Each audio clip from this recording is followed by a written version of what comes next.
Hello traders, welcome to Krishna crypto. आज के lecture में हम देखेंगे बॉस यानी कि ब्रेक ऑफ स्ट्रक्चर क्या होता है। आपने ब्रेक ऑफ स्ट्रक्चर यानी कि बॉस का नाम सुना होगा एसएमसी कंसेप्ट में। Break of structure SMC concept में यूज़ होता है। इसके नाम से ही हमें पता चल रहा है कि कोई एक स्ट्रक्चर होता है जिसका ब्रेकआउट होता है तो उसको हम ब्रेक ऑफ स्ट्रक्चर बोल सकते हैं, या फिर कोई एक स्ट्रक्चर होता है जिसका ब्रेकडाउन होता है जिसको हम बॉस बोल सकते हैं।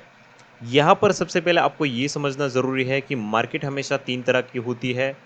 सबसे पहले अप ट्रेंड, यानी कि market higher highs and higher lows लगा के मार्केट ऊपर की ओर जाता है, या फिर मार्केट हो सकता है साइडवेज जिसमें अप डाउन मार्केट कर सकता है, या फिर मार्केट हो सकता है यहाँ से नेगेटिव यानी कि डाउन ट्रेंड जिसमें लोअर लोज लोअर हाइज लगा के मार्केट कुछ इस तरह से डाउन साइड की ओर जाता है। ओके, तो इसी में हमें हायर जो ये ब्रेक ऑफ स्ट्रक्चर है वो हमें ड्रॉ करना है। तो दोस्तों, डिटेल में जानेंगे ब्रेक ऑफ स्ट्रक्चर को यूज़ करके आप कैसे ट्रेड कर सकते हैं, और एसएमसी कंसेप्ट के और भी वीडियोस हमारे चैनल पे आएंगे। तो जो बेल आइकन है उसको भी ऑन करके रखिए ताकि आपको नोटिफिकेशन मिलती रहे। यहाँ पर दोस्तों हम देखते हैं, तो ये जो एक ट्रेंड है, मान लीजिए कि यहाँ पर एक अप ट्रेंड है जिसमें स्ट्रक्चर यानी कि कौन सा स्ट्रक्चर, मार्केट यहाँ से ऊपर की ओर गया, यहाँ पर मार्केट आया, अगेन मार्केट डाउन आया, और यहाँ से अगेन मार्केट ऊपर गया। तो यहाँ पर जो ये हायर हाइज है, यहाँ से ये जो ब्रेकआउट होता है तो हम इसको क्या बोलते हैं, ब्रेक ऑफ स्ट्रक्चर। यानी कि ये एक स्ट्रक्चर था जिसका मार्केट ने यहाँ पर ब्रेक ऑफ स्ट्रक्चर कर दिया है, यानी कि बॉस यहाँ पर मार्केट ने कर दिया है। अगेन मार्केट ऊपर जाता है, अगेन मार्केट इसी पॉइंट से गिरता है, नो डाउट यहाँ से गिरते, या फिर थोड़ा सा यहाँ पर जाके भी मार्केट कोई भी पॉइंट से गिर सकता है। मार्केट गिरा, अगेन मार्केट कोई एक सर्टन पॉइंट से मार्केट रिवर्स हुआ, और यहाँ से मार्केट अगेन जो प्रीवियस हाई था उसको मार्केट ने यहाँ से ब्रेकआउट कर दिया। तो इसको हम बोल सकते हैं ब्रेक ऑफ स्ट्रक्चर। ओके, ये बात सिंपल ये हो गई कि कोई भी अप ट्रेंड होता है जिसमें उसका हाई ब्रेक होता है तो उसको हम ब्रेक ऑफ स्ट्रक्चर बोल सकते हैं। लेकिन इसमें एक दूसरा रूल्स आपको ध्यान में रखना है कि यहाँ पर जो प्रीवियस लो होता है, जैसे कि मान लीजिए कि यहाँ से मार्केट ऊपर गया और ऊपर यहाँ से ही मार्केट, मान लीजिए कि इसी पॉइंट से मार्केट नीचे की ओर गिर गया, यहाँ पर जो ये गया है ये यहाँ पर नहीं जाता, और मार्केट यहाँ पर इसी पॉइंट से मार्केट गिर जाता है, और इसको मार्केट ब्रेक डाउन कर देता है। जो प्रीवियस यहाँ पर जो मार्केट में लो बनाया था उसको मार्केट यहाँ पर ब्रेक डाउन कर देता है सक्सेसफुली। और उसके बाद अगर मार्केट यहाँ से ऊपर जाता है कुछ इस तरह से, तो इसको हम ब्रेक ऑफ स्ट्रक्चर नहीं बोलेंगे। क्यों? क्योंकि प्रीवियस इसने लो ले लिया था, यानी कि यहाँ पर मार्केट ने क्या किया था, चेंज ऑफ कैरेक्टर, यानी कि मार्केट स्ट्रक्चर शिफ्ट किया था। अगर आपको नहीं पता मार्केट स्ट्रक्चर शिफ्ट क्या होता है तो आप अगले वीडियो में जान सकते हैं, लेकिन फिलहाल ये बात आपको ध्यान में रखनी कि प्रीवियस जो ब्रेक ऑफ स्ट्रक्चर यहाँ पर हुआ और उसका जो यहाँ पर स्विंग लो था उसका अगर ब्रेक डाउन होता है तो यहाँ पर जो इसके बाद यहाँ से मार्केट रिवर्स होता है तो ये ब्रेक ऑफ स्ट्रक्चर वैलिड नहीं होगा। सेम टू सेम इसी तरह से होता है मार्केट में, जब कोई एक लो लगता है, जैसे कि यहाँ पर मार्केट में एक लो लगा, थोड़ा सा मार्केट ऊपर की ओर गया और अगेन मार्केट यहाँ से गिर गया और ये जो प्रीवियस लो था उसको ब्रेक डाउन कर दिया, तो इसको हम क्या बोलेंगे, बॉस बोलेंगे। अगेन मार्केट गिरा, अगेन थोड़ा सा ऊपर गया, अगेन इसको ब्रेक डाउन कर दिया, तो इसको हम क्या बोलेंगे, ब्रेक ऑफ स्ट्रक्चर यानी कि बॉस बोलेंगे। इन केस यहाँ से गिरता नहीं और अगेन मार्केट इसी पॉइंट से ऊपर चला जाता तो यहाँ पर हमारा मार्केट स्ट्रक्चर शिफ्ट हो जाता, और यहाँ से जब एक अप ट्रेंड कंटिन्यू होता तो इसमें भी हम फिर जैसे कुछ इस तरह से मार्केट बना, तो और यहाँ से इसका हाई ब्रेक हुआ, तो ये फिर अप ट्रेंड का ब्रेक ऑफ स्ट्रक्चर बन गया है।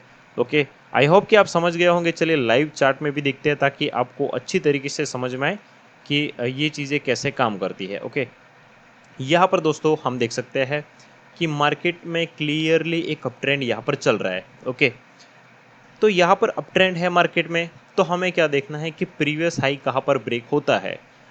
जस्ट यहाँ पर आप देख लीजिए कि मार्केट में क्या हुआ, ये एक हाई था। ओके, नो डाउट एक हाई था अच्छा खासा, और मार्केट ने क्या किया कि यहाँ से एक सक्सेसफुली इसका ब्रेकआउट कर दिया। ओके, तो ये क्या हुआ, एक ब्रेक ऑफ स्ट्रक्चर यानी कि बॉस। अगेन मार्केट यहाँ से डाउन साइड गिरा, तो हमें क्या फाइंड करना है, ये जो यहाँ से यहाँ तक की जो मोमेंटम होती है इसमें हमें फाइंड करना है FVG and order blocks. Okay, मान लीजिए कि इसी पॉइंट में अगर हम ये जो चार्ट है 5 मिनट का, इसमें हम जाए यहाँ पर, तो इसी पॉइंट पे एक छोटा सा एफिजिएंट और ऑर्डर ब्लॉक्स था। अगर छोटे टाइम फ्रेम पर हम जाएंगे तो इसी पॉइंट पे यहाँ पर हमें एक अच्छा खासा ऑर्डर ब्लॉक्स एंड जो एफपीजी हो देखने को मिल जाएगा। जैसे कि यहाँ पर हम 5 मिनट के टाइम फ्रेम शिफ्ट होते हैं, सॉरी ये 5 मिनट का टाइम फ्रेम ही है, यहाँ पर हम 3 मिनट के टाइम फ्रेम पे शिफ्ट होते हैं। यहाँ पर आप कोई भी टाइम फ्रेम को सिलेक्ट कर सकते हैं दोस्तों। ओके, तो यहाँ पर दोस्तों हम डाउन साइड आए तो यहाँ पर आप देख सकते हैं कि ये हमारा एक ऑर्डर ब्लॉक्स है। ऑर्डर ब्लॉक्स अगर आप नहीं जानते ऑर्डर ब्लॉक्स क्या होता है तो उसका वीडियो हमने ऑलरेडी पब्लिश करके रखा है, उसका पार्ट 2 भी हम लाएंगे अगर किसी को पता नहीं चला है तो। ओके, तो यहाँ पर ऑर्डर ब्लॉक्स है और उसके ऊपर एफवीजी है, तो इसके बेस पे हम यहाँ से डायरेक्टली इसी पॉइंट से एक अगर जब मार्केट एक अच्छा खासा रिवर्सल लेता है तो छोटा सा स्टॉप लॉस लगा के जो अगला वाला हाई होता है, यानी कि अगला वाला जो यहाँ से मार्केट इस पॉइंट पे आता है अगले हाई के ऊपर, तो यहाँ पर हम अपना यहाँ तक का अपना टारगेट रख सकते हैं। और अगेन मार्केट यहाँ से ब्रेक होता है तो यहाँ पर ब्रेक ऑफ स्ट्रक्चर इसको बोल सकते हैं। ओके, अगर आपको ज़्यादा चीज़ें इसमें समझ में नहीं आती तो आप ये समझ सकते हैं कि इस पॉइंट में कहीं पर भी मार्केट में इंपॉर्टेंट लेवल्स है। जैसे कि अगर आप प्राइस एक्शन ट्रेडर है तो इसमें आप इस तरह से कुछ मार्क करते, जिसमें आप देखते कि हाँ प्रीवियस यहाँ पर मार्केट ने रेजिस्टेंस लिया था, यहाँ पर सपोर्ट लिया, अगेन मार्केट यहाँ पर रुका था, तो ये आपके लिए एक क्रूशियल लेवल हो गया, तो इसी पॉइंट से भी आप ट्रेड कर सकते हैं। ओके दोस्तों, इसी तरह से आप इसको देख सकते हैं ब्रेक ऑफ स्ट्रक्चर को। अभी आप देख सकते हैं कि ये मार्केट लाइव है। अगर मार्केट यहाँ से गिरता है, ओके यहाँ से गिरता है, तो आपको देखना है कि कहाँ पर इम्पोर्टेंट पॉइंट है, यहाँ पर इम्पोर्टेंट पॉइंट है, तो यहीं से आप एक अपसाइड के लिए ट्रेड कर सकते हैं। और हाँ दोस्तों, अगेन मार्केट यहाँ से गिर गया और अगेन मार्केट इसके नीचे आके फिर ऊपर गया, तो ये फिर वैलिड यहाँ पर ब्रेक ऑफ स्ट्रक्चर नहीं गिनेगा। ओके, ये बात आपको ध्यान में रखनी है। और एक चीज़ बहुत ही इम्पोर्टेंट है दोस्तों, लेकिन मैं इस वीडियो में पूरा का पूरा बहुत ज़्यादा कॉम्प्लिकेटेड नहीं करूँगा क्योंकि आपको समझने में थोड़ी सी दिक्कत रहेगी, इसीलिए मैं आपको बहुत ही शॉर्ट में समझा देता हूँ कि जब भी मार्केट में ब्रेक ऑफ स्ट्रक्चर कहाँ पर वैलिड होता है, तो मार्केट में जैसे कि मान लीजिए कि यहाँ से एक ब्रेक ऑफ स्ट्रक्चर सक्सेसफुली हो गया, उसके बाद क्या हुआ कि मार्केट थोड़ा सा ऊपर गया और मार्केट गिरा और अगेन मार्केट ऊपर गया। हाँ, ये एक वैलिड ब्रेक ऑफ स्ट्रक्चर हुआ। इसका रीज़न क्योंकि यहाँ पर ये जो स्विंग होता है उसका लो कुछ इस तरह से मार्क होना चाहिए, जो स्विंग होता है उसके नीचे मार्केट जाना चाहिए, जैसे कि ये गया। जो प्रीवियस स्विंग होता है जब से जहाँ से ब्रेक ऑफ स्ट्रक्चर किया, जैसे कि यहाँ से ब्रेक ऑफ स्ट्रक्चर किया तो मार्केट ऊपर जाए, और जो उसके नीचे वाला स्विंग होता है यानी कि यहाँ पर ये जो स्विंग है इसको मार्केट टच करना चाहिए या फिर मार्केट ब्रेक डाउन करना चाहिए, और उसके बाद यहाँ से जब रिवर्सल मार्केट लेता है तभी वो वैलिड ब्रेक ऑफ स्ट्रक्चर गिनेगा। मान लीजिए ऐसा क्यों, तो इसका रीज़न हम देखते हैं। मान लीजिए कि यहाँ पर मार्केट में क्या हुआ कि मार्केट में, एक मिनट ये ड्राइंग्स रिमूव कर देता है, 1 मिनट। ओके, इसको हम ध्यान से देखिए तो मार्केट में क्या हुआ कि मार्केट ऊपर की ओर गया, ओके, मार्केट डाउन आया और अगेन मार्केट ऊपर गया, तो काफ़ी लोग क्या बोलेंगे, हाँ यहाँ से ब्रेक ऑफ स्ट्रक्चर हो गया, लेकिन ये ब्रेक ऑफ स्ट्रक्चर वैलिड नहीं है। बिकॉज इसमें एक बात हमें ध्यान में रखनी है कि प्रीवियस स्विंग लो होता है उसका मार्केट ब्रेक डाउन करना चाहिए। जैसे कि यहाँ पर ये अभी मार्केट चल रनिंग है तो इसका स्विंग लो कौन सा है, ये वाला। तो अभी अगर मार्केट इसी पॉइंट को वापस मार्केट इस पॉइंट पे आता है, यहाँ पर टच करता है या फिर ब्रेक डाउन करता है और अगेन यहाँ से रिवर्सल करता है, तो फिर ये वैलिड ब्रेक ऑफ स्ट्रक्चर होगा। तो ये आपको ध्यान में रखना है, ये बहुत ही इंपॉर्टेंट पॉइंट है। अगर आप नहीं समझते हैं तो 2 बार रिवर्स करके भी आप देख सकते हैं। ओके दोस्तों, हम और भी एग्जांपल्स देखते हैं कि कैसे इसको आप ले सकते हैं। ये हमने अप ट्रेंड के लिए देखे थे, अभी हम देखते हैं डाउन ट्रेंड के लिए कि डाउन ट्रेंड में ये कैसे काम करता है। ओके, हाँ दोस्तों, यहाँ पर आप देख सकते हैं कि मार्केट में क्या था। एक यहाँ पर आप देखिए, एक प्रॉपर मार्केट में मार्केट गिर रहा था, मार्केट यहाँ पर आया और मार्केट ने क्या किया, मार्केट यानी कि डाउन ट्रेंड में था, अपसाइड गया और अगेन मार्केट इसको ब्रेक डाउन किया। तो इसका जो लो होता है इसको हमें मार्क कर लेना है, इसको हम बोलते हैं ब्रेक ऑफ स्ट्रक्चर। हालांकि इस ट्रेंड में आप देख सकते हैं कि यहाँ पर इंडूसमेंट नहीं हुआ है, जो प्रीवियस यहाँ पर कोई भी हाई को मार्केट ने ब्रेकआउट नहीं किया है, यानी कि यहाँ पर जो प्रीवियस स्विंग था कौन सा था, ये, तो यहाँ तक मार्केट नहीं आया, तो ये एक वैलिड ब्रेक ऑफ स्ट्रक्चर यानी कि बॉस नहीं है। ओके, तो इसीलिए हम इसको नहीं गिनेंगे।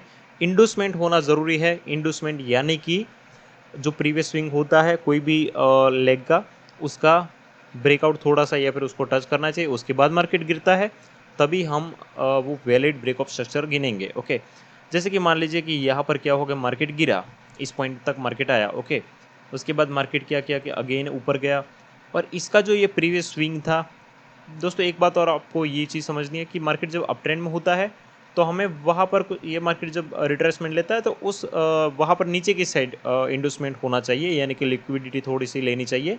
और जब मार्केट डाउन ट्रेंड में होता है तो यहाँ पर हमें इंडोसमेंट्स ढूंढना है कि ऊपर साइड की इंडोसमेंट, यानी कि यहाँ पर आईडीएम जो होता है वो इस पॉइंट पे है। बिकॉज यहाँ पर क्या किया कि मार्केट ने एक स्विंग बना दिया है ऑलरेडी, क्योंकि ये प्रीवियस कैंडल के ऊपर मार्केट ने कैंडल क्लोज की है, और अगेन मार्केट गिरा, और अगेन मार्केट यहाँ से गया, और अगेन जब मार्केट यहाँ से गिरा तो ये फाइनली हमारा ब्रेक ऑफ स्ट्रक्चर हुआ है। आप देख सकते हैं यहाँ पर प्रॉपरली। ओके, तो ये हमारा एक वैलिड ब्रेक ऑफ स्ट्रक्चर हुआ। तो इसमें हमें ट्रेड कहाँ पर फाइंड करना है, जब भी इंडोसमेंट यानी कि आईडीएम हो जाए उसके बाद यहाँ पर ऊपर हमें कोई भी इम्पोर्टेंट ऑर्डर ब्लॉक्स देखना है इस लेग में। तो यहाँ पर हम देखेंगे कौन सा हमारा इम्पोर्टेंट ऑर्डर ब्लॉक्स है। तो यहाँ पर हम देखेंगे ये वाला सबसे पहले एक इम्पोर्टेंट ऑर्डर ब्लॉक्स है, अगर यहाँ से मार्केट गिरता है तो भी हम कर सकते हैं। और यहाँ पर भी एक ब्रेकर ब्लॉक्स है, यहाँ पर आप देख सकते हैं कुछ इस तरह से।